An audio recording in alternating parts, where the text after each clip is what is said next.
पास हूँ। कहाँ कहाँ किस चीज का जरूरी होता है काफी पर नोट कीजिएगा।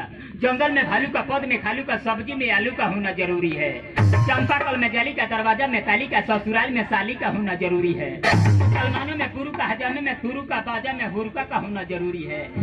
कंडक्टर, पुलिस में इंस्पेक्टर, कृषि में ट्रैक्टर का होना जरूरी है। में जून के, दाल में नून के, कपड़ा में ऊन के होना जरूरी है। आपस में पियार के, दियारा में सियार के, लॉइकन में दांत चियार के होना जरूरी है। हाथ में सोटा का, थरिया में लोटा का, आ नालवा बजाओ तो नाक में पोंटा का होना जरूरी है। काहे को हमार मौसा लगेला, हम ओकर बड़का बाबू लगी मौसा तनी से बहु हमार हित हो काजी ही तरह मैंने ने का बैठल बानी ओती हमारा दरवाजा पर रौला के इज्जत करती है। तू को तिलवा बतले ना हो के एगो पेपसी पर दूगो रसगुल्ला फ्री बा। रसगुल्ला खा के पेपसिया टानी लो, भौक भौक गैस छोड़े।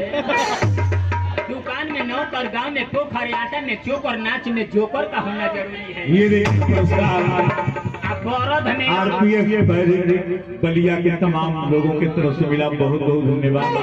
बरद में अणुवन के, मरद में गणुवन के, गोठा पे भणुवन के होना जरूरी है। करजुई में डंडी के, आ दिल्ली में झंडी के, आ नाच में रंडी के होना जरूरी है।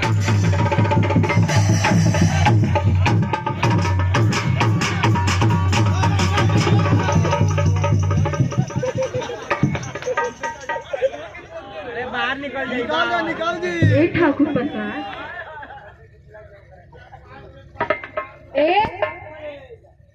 हमनी के रंडी हो जा तहरे के इहो हंसे ले त बुझाला कि हिनवाना में ठेपी मारल। तू हंसेला तो हम हंसे नहीं तो बुझाला कि भाठा में आग लागल। हमनी के रंडी हो जा तो तू भड़ुआ हवे रे। हम भड़ुआ हई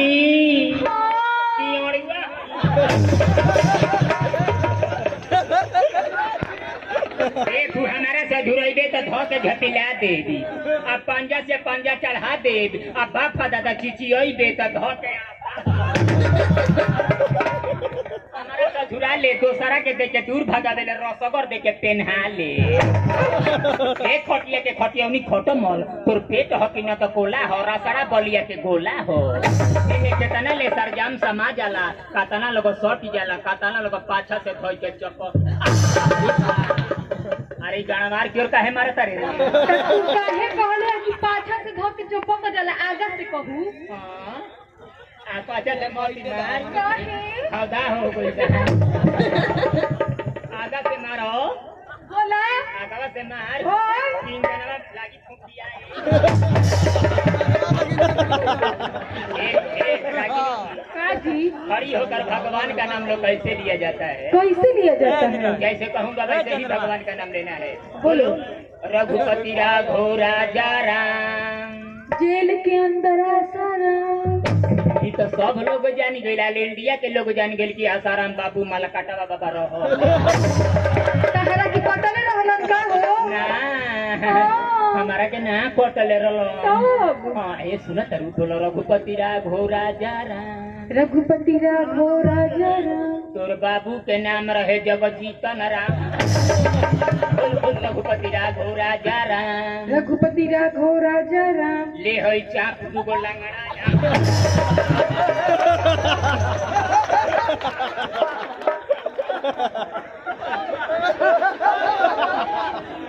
ये खाली हमनी के बनारस ट्रांसपोर्ट में काम करते रहनी जाए, 40-40 रुपया कमानी जा, 30-30 रुपया खर्चा हो गई।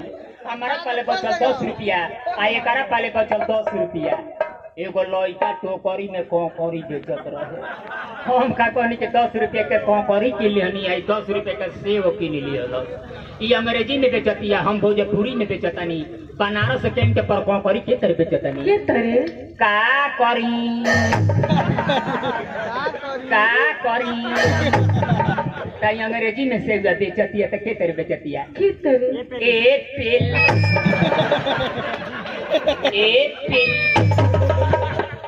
हमार कोंकरी बेचाई नहीं कर से हो बेचाई तो हम लगनी तेजी में बेचे तो के तरह बेचता के तरे का कर मैं हमार कोंकरी बेचा है तो इहो तेजी में लागल बेचे तो के तरह बेचतिया ए पहले मैं नहीं कैसे हो बेचा माननीय श्री राजीव राय, माननीय श्री दिनेश राय, आपके तरफ से ये पुरस्कार मिला है। हम बहुत बहुत धन्यवाद देते हैं। कृपया बहुत बहुत धन्यवाद। ठाकुर आधा देना मामा। अच्छा ले लो, मैं ले लो। बोलो ए रागिनी का हो सर्वेंट मैंने जाने लू इंग्लिश पढ़ल बारू तनी मनी सर्वेंट मैंने का होला बोलो सर्वेंट मैंने नौकर नु सब कोई कहेला हां हम ओकरा संध विच्छेद कइले बनी ओकरा के का कइले बड़ो सर मैंने श्रीमान वेंट मैंने गया श्रीमान गया आए सुनो तरू आगवा बढ़ो बोलो एगो बात पूछी पूछो प्रश्न के उत्तर बताई तू एकदम एगोरा हिलावत रहे या चार गोरा देखत रहे एगो हिला के हटल त चार गो लगले से हिला बताओ त का हो खैनी कैसे एगो हिलावत रहे चार गोरा देखत रहला सर हां आ एगो हिला के हटत त चार गोरा लगत हिलावे अच्छा ई त कह दिहलू आ दूगो पाया बा पाया के ऊपर दलदल बा दलदल के ऊपर धड़कन बा धड़कन के ऊपर कंप्यूटर बा आ कंप्यूटर के ऊपर जंगल बा आदमी कैसे दुगो पाया बा कहां पाया बा आई हां पाया हो गई ओकरा ऊपर दलदल बा दलदल का कौन दलदल हो ओकरा ऊपर धड़कन हां ओकरा ऊपर कंप्यूटर ओकरा ऊपर जंगल जंगल दुई प्रकार के होला कहां हो एगो तो ऊपरा वाला दूसरा का के नाम ना माननीय श्री दिनेश राय, माननीय श्री राजीव राय, आपके तरफ के बाद आपकी बैरिक हां एगो पिंजू बजावत रे बाप वहां के बानी अच्छा है नाला दोनों बजावत रे ये छोड़ दऊ नहीं के दोनों गुण के काहे दोनों के पीछे पड़ल बाता ही तू धावसन का ना ना दुगो नाला दोनों बात बबाई सो हाँ। इहो स्कॉर्पियो में जात रहले सो अच्छा कहां बनारस जाए के रहे अच्छा 10 गो चिनिया बादाम रहे फोर फोर खोइलन से तो कौ गो बचो दुगो कैसे 4 मतलब 4 कैसे अरे 4 मतलब 4 गो खोला अच्छा 4 गो खा गेले से तो दूगो बचल ना हाँ। अच्छा एगो प्रश्न कौरी उत्तर बताओ पूछ तेरी छू तोर गणवार देखले नहीं छी तेरी छू मेरी छा आ तेरी छू हमको नहीं पता तुम बताओ तेरी छू मेरी छा का मतलब होगा कि तेरी चूड़ियों के झंकार से मेरा झांझक दिल टूट गया तेरी छू मेरी ला का मतलब होगा कि तेरे बूटों के खनखनाहट से मेरा लंदन जाना छूट गया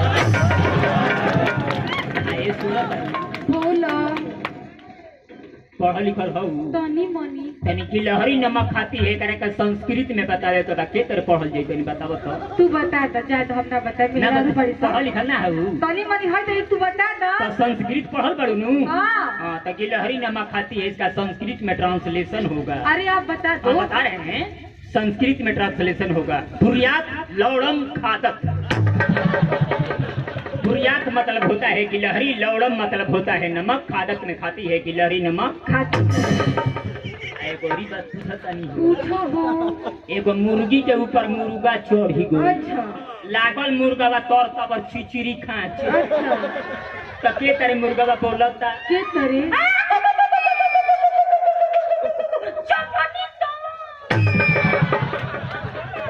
मुर्गिया के तरह बोलती के करे